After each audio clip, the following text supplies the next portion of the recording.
That and this, and then the next thing. Okay, what is the next thing? The next thing is there's another Philadelphia legend. I don't see the phone line. He's zooming. Yeah, we're zooming. Oh my God! All right, real quick, you have about 3 minutes left to enter the word flowers for the money clip. So you got to do that now, flowers. And that we will get a winner a little bit of $500. Yes, he's a Philadelphia legend, and we love him. Going to be performing on Saturday, yeah, at the Hard Rock in Atlantic City. And I'm telling you, I told you I got a Twitter alert this morning that he was tweeting about us.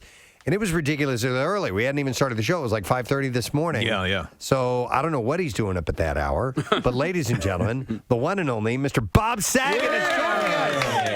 Preston, Steve, I don't know what to say. And to hear 5 people applaud in the morning makes me feel like I'm on South Park. It's so good. I am so stupid. I got up as I do at my elderly age to go to the bathroom. And I said, hey, you know what? I'll tweet the show. That'll be great. And then I put, I'll be on at 7 a.m. because that's L.A. time. And I forgot that there is a time difference. Yes, but I was shocked. So that would have been we would have been up at like 2 o'clock in the morning doing that this morning. Yeah, 2:30 in the morning. I watched the movie Mank last night because I wanted to know how good Hollywood used to be. All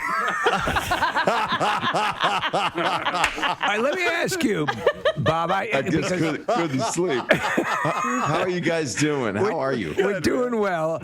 And I wanted to ask you, by the way, because it's a story of Mankiewicz, who wrote the screenplay for it, not to go off on this tangent. No, but, I love I am tangents. I contend, a lot of people, when they finally see Citizen Kane, they get dismissive of it.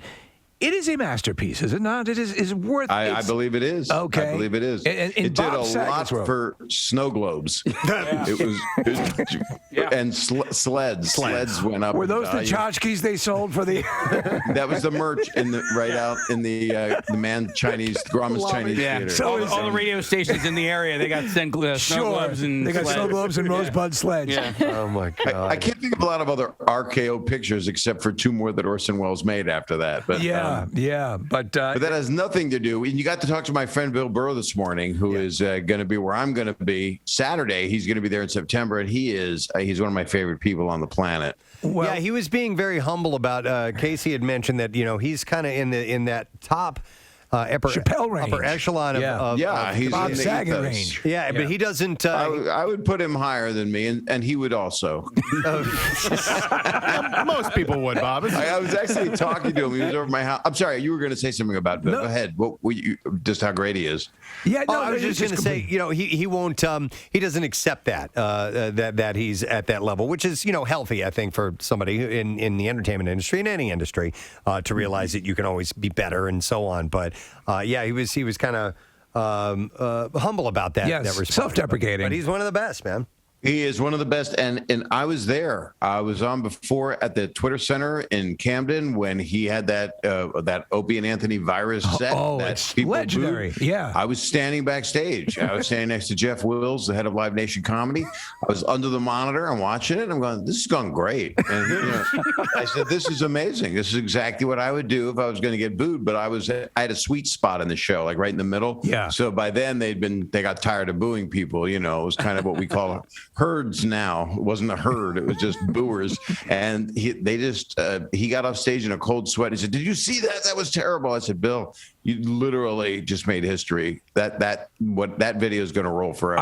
I saw you. I think you're on Rogan describing the whole situation, and that like the comedians all actually something that was promising to be so cool and fraternal turned out to be a nightmare, like Platoon, and you said in that moment he secured his legend by and the fact that he was dissecting everything that we hold dear, and you could win over an audience by throwing it back in their face was just an amazing thing. He roasted them in the way that roasts. Well, it was cruel what he did, but roasts used to be meant not to be televised, not to be recorded. They were recorded, some of them, but they, when I was roasting on Comedy Central, that should not have been televised. That should have been just for a bunch of people that want to hear that kind of language, because it was, it crossed the line. It was on after 11 or 12. Sure. When clips run out of context now, it's, but Bill basically said the worst things you could about my hometown people in my loving Philly. And it was hilarious because he was unrelenting. He would go 5 minutes, 4 minutes, 3 minutes. I'm doing all 15. You deserve it. And what I was going to say was he was over my house. We were smoking a cigar not long ago because that's the best way to get COVID. So we wanted to try that. And we're sitting there talking. And I said, I'm going to be 65 in May, Bill. And, it's so interesting. I got a lot of things starting for me now. I'm going to direct a movie later in the year. I was just in a movie. And it's things, I haven't even done what I came here to do yet. And he looked at me. He exhaled smoke and he said, well, you better effing hurry up. Like I said, I'm not dying, man. I mean, I know Norman Lear. He's not. You're just looking for a nice little exchange with a friend and a heart to heart, and he basically says you're about to die. Yeah, telling him that I've got all this great work I'm about to do that I've never done. Because what I share with Bill is the love of stand-up. What I share with everybody, all the people that do it for the right reasons. And it's been hard on a lot of comedians that haven't been able to even make a living, but I'm very fortunate, and Bill is on fire. In fact, I've got to leave and put him out. But Bill is because he played a firefighter in Pete's movie, but that makes no sense. See, it's not always good. Well, let me tell you this. I will tell you this, and everyone wants to ask you a question, but I will tell you this. I think things, you mentioned COVID and all that stuff. The things that everyone is sort of looking for as those flags that we're returning to normalcy. Rock concerts and music and stand up and going out to see stuff like that, live shows, and that's at the heart of what was so crippling for the comedians and musicians. And I feel, obviously you're proof positive as we're promoting your gig that we're turning around now. First thing, I didn't know I was positive. I was told I was tested negative, but thank you, and I'm glad I heard it from you on the air. But I am beyond thrilled. I have had 2 injections. I had them in my butt. Yeah. I actually did the drive-through. So I just put your ass stuck it out the window. Yeah, I did the whole thing. And there was a different cheek for each dose of the Moderna. But I'll just go on more about that. So what happened was I really know when to stop, don't I? Anyway, but to go back and to be able to perform, and it's not going to be loaded with people. They have to do the CDC guidelines. Sure. So people are going to wear masks, and it's going to probably be half or less, a third. I don't know what the thing is. We're doing 2 shows. My buddy Mike and I have toured for 10 years, and he's doing really well. But we're on tour again because I haven't been this excited to do stand up. I don't think ever. That's great. Ever, because they need it and I need it, and I get to make people laugh, and I'll be able to hear them through a mask, Yeah. So, Bob, in the world of social media, when you're posting on Twitter and Instagram, and you're posting these photos, you always have to be aware of what's going on in the background because people like to zoom in and you left the toilet dispenser out and or whatever. But now you're doing these Zoom interviews, and clearly you've given your background a lot of thought as well, and we've been doing this with other Zoom interviews. Right. So I'm noticing the stuff that is neatly placed on the desk behind you, and I'm wondering if over your right shoulder, is that a Batmobile? I can't really figure out what's going on all the way. It looks like one, but yes, you know what? I think it is. It is. Yes, it is. Oh. I would go get it, but I'm wired to the computer. So, so Steve, if I leave, I drag the whole damn setup off the thing. But on the other shoulder is Rodney Dangerfield, a gold. That is an award from the UCLA Brain Society. Not society. It's not a society of brain people. It's the secret brain club. They're like the aliens from Mars Attacks. Exactly. It's Mars Attack people. But it's actually was given to me by the people that run the brain ward in the brain center at which is redundant because the brain. Anyway, you're right. You were right earlier. Tangents are not a good thing. I really should have listened when we started. But that was awarded to me by Joan Dangerfield, his widow, and a friend of mine, Joe Gray, at a big event. And he was a good friend. I officiated his funeral, and he started me out on the Young Comedian special when I was like 25, 24. I remember. Yeah. Bob, don't you have another piece of memorabilia from Rodney in your collection?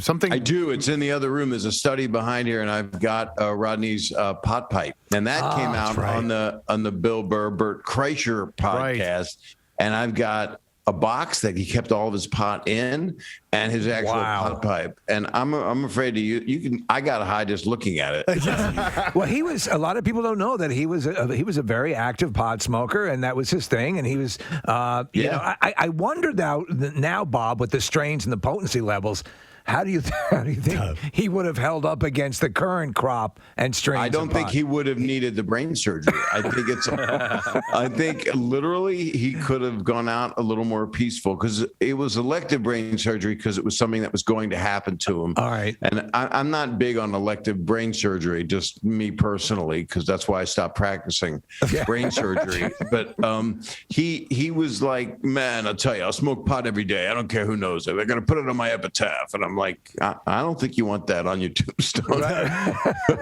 but actually on his tombstone, it says, there goes the neighborhood, because he's next to like Billy Wilder and Dean Martin and stuff. That's sensational.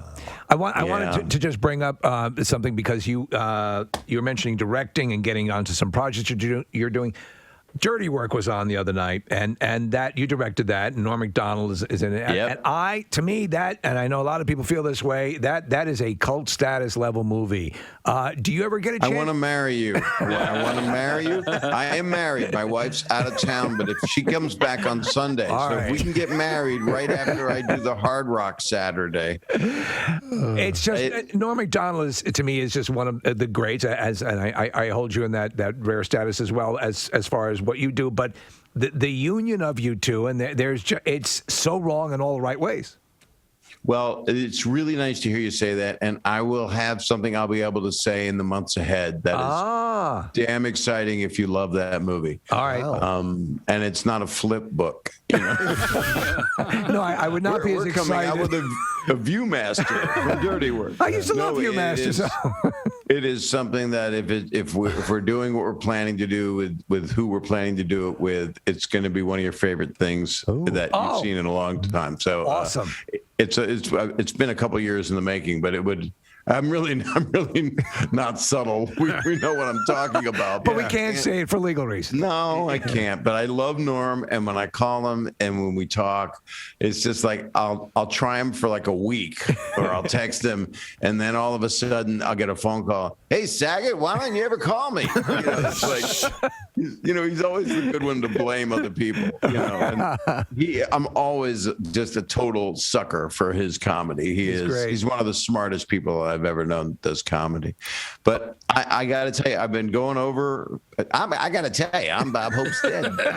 I've been going over a stand-up that I want to do. It's oddly, before the quarantine happened, before COVID, I was becoming more responsible in what I was doing. It would just seem to have more meaning. There were more stories. There was more. It wasn't politics or religion. I'm not there to do that. I'm there to entertain everybody, but yet have some actual human context of the things I grew up with. Yeah, more human, and it just started happening. So I'm a different.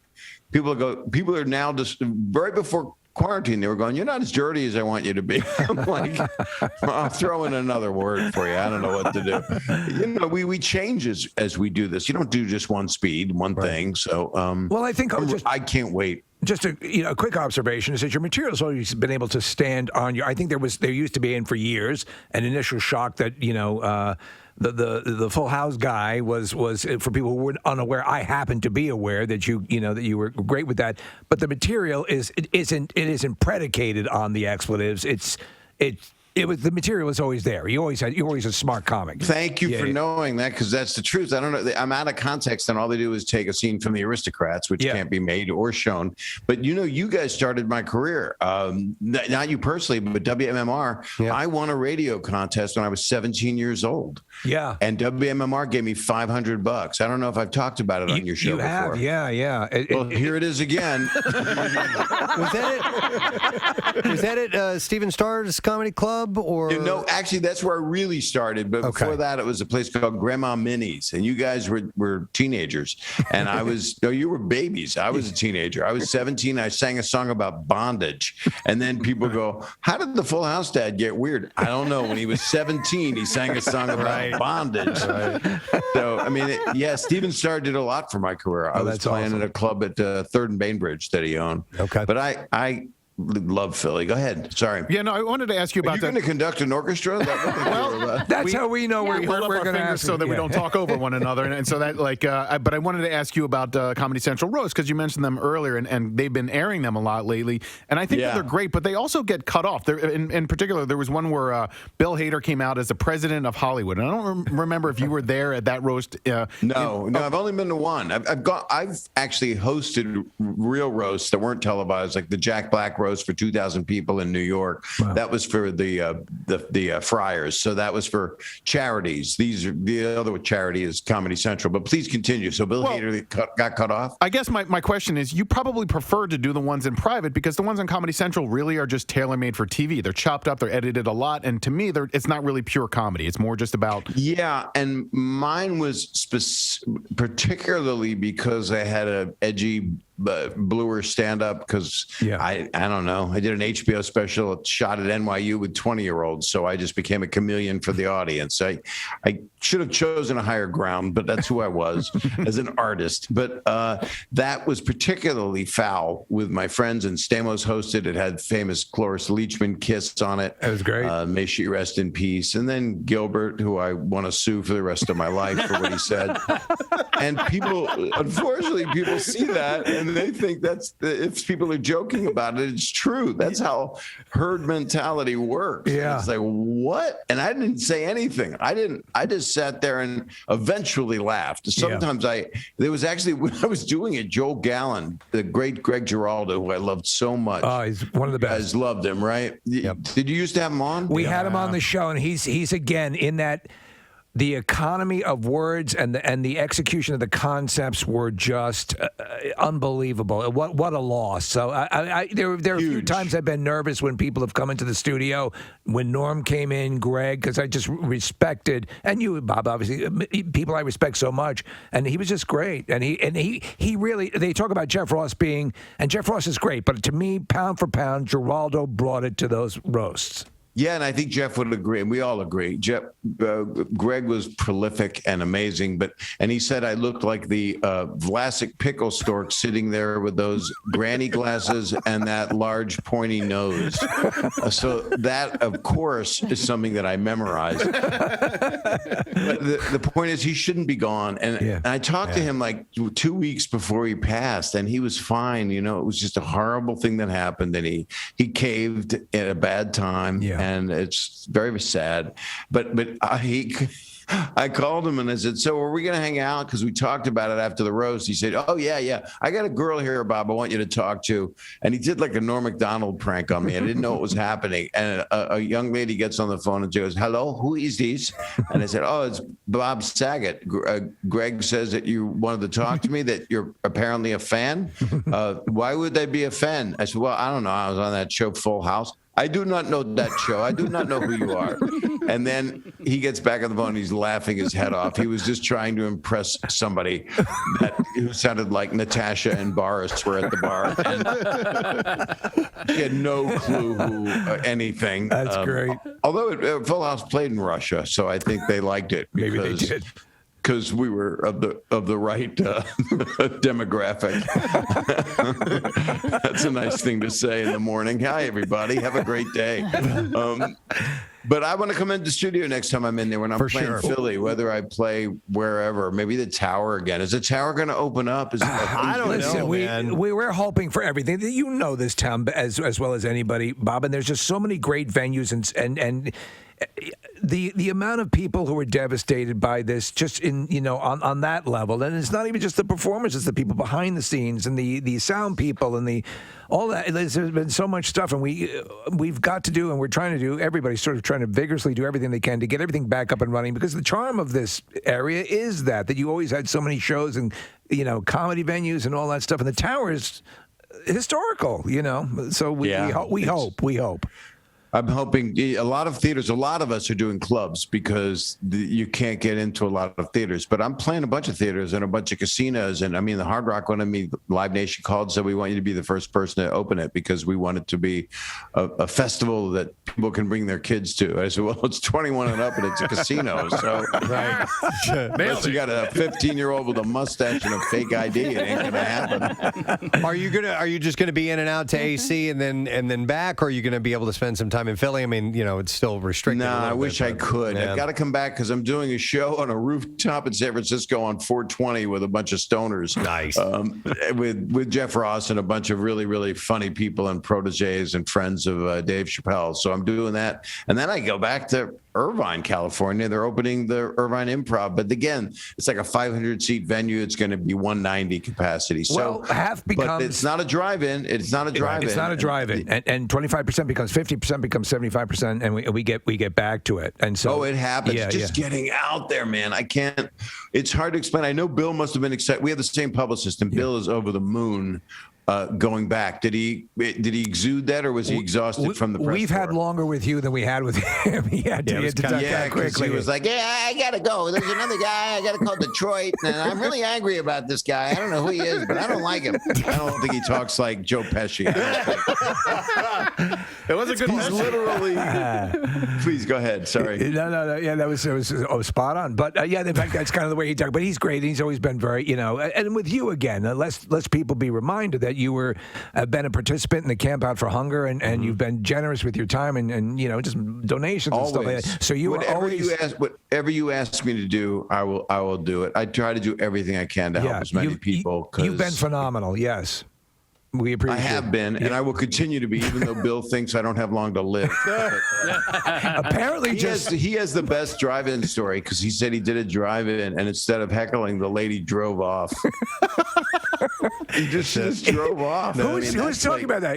I think Jim Gaffigan or somebody was talking about it. That just the quiet hum of an engine as the car just leaves. It's worse than someone walking out. It's worse than someone walking out. Yeah. Nice. You guys are lucky because you get to talk. Besides being as popular as you are, come on, let's face it, you are, and you look really good too. You're both incredibly handsome, and you get unusually groomed for early in the morning. I have to admit, and you know that I slept in these clothes, and I look very groomed. But you get to talk to so many people when I see your lineup because following you guys, it's like wow, it's all my friends. You have Tom Pop on, you have people that are just wonderful. Well, you are doing likewise. Your podcast, which I enjoy as well, and is that a nice rest, diversion for you as well? Because you're a good interviewer yourself. I've gotten to be better, but thank you. I'm not you guys, but I'm on my 89th show. But Monday is Ben Folds, and this week I had Candace Cameron Bure, my TV daughter DJ. I gotta tell you, I adore her, and I have fallen in with the veracity of a crack addict to the Hallmark Christmas movies that she does, and she's the queen of Christmas. Yes, she's awesome. She's so good. Well, it's interesting because you do a podcast these days, and because there's not that many outlets, there's the late night shows that they run the clips, there's SNL clips. Otherwise, if you want humor, you go to a podcast or sensational news. So E! News picked up yesterday a story about Candace being on my podcast, just talking about people make fun of her for being so perky. That was a news story. That's where we're at. Perkiness. Perky. This just people are cynicism comes, and the pain that people are having comes out of what we've been living through, which is being locked up. Yeah. But it's a problem when the younger people, and I feel like I am one of them. Yeah. People go, well, you're an old man and we're Gen Z. And I'm like, no, you guys don't get it. My stand-up isn't as blue as it is. It's like a 12-year-old or 10-year-old learning bad words. Yeah. That's kind of what it is. I mean, the word wiener comes out. Just the word, by the way. Okay. Right. But you that's the interesting part is you can make with a podcast, I'm able to have that outlet this year, and I've had such wonderful guests. I've had Tiffany Haddish to Jake Tapper to Bill Burr to Jason Sudeikis to Whoopi. I mean, it's just been able, and then dear friends that I sparred with like Gilbert and Lovitz, and and I'm just going to keep doing it forever. I mean, I have no reason not to. It's once a week, and I love it. Well, there's been, and we've talked about this. There's been again, and I must have said this 100 times over the past year, that there's going to be some things that are going to actually, that we found, hey, this is a way we can do this. The way we're doing this right now with you, Bob, on the Zoom setup is something that it was in the works, but we were forced to accelerate it.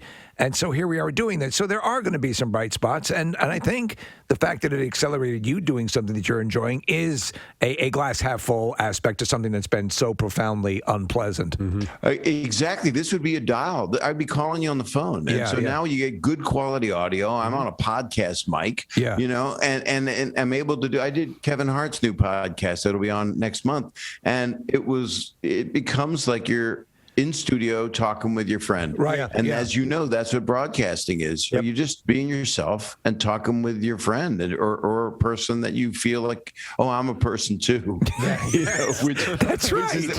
What I was getting at is the cynicism is what's ripping us apart. It's, it's exactly. where people, no matter what you say, people, if John Lennon said all you need is love, they would go, oh yeah, right. Canceled. Right. It's cancel him. Love. I don't have love. Canceled. But I think your angle, your take on it is exactly right. And we with Bob Saget's in the world and the planned Dirty Work sequel. I never mentioned that. I never said a word. Saget, why are you talking about it? The ink's not even dry. Shut up. My bad Norm impression. Well, up next is this weekend at the Hard Rock at the Edis Arena, Saturday.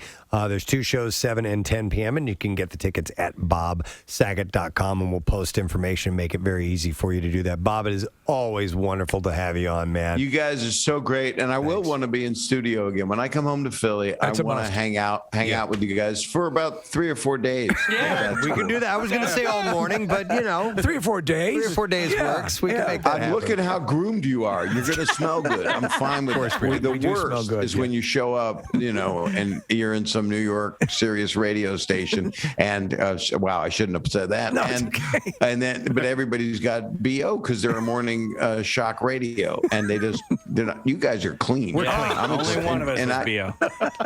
Well, I'll have to guess. I'll know when I get there. She is normally clean otherwise. We love you, Bob. Love you too. Thanks, man. We got to go. Bob Saget! The one and only.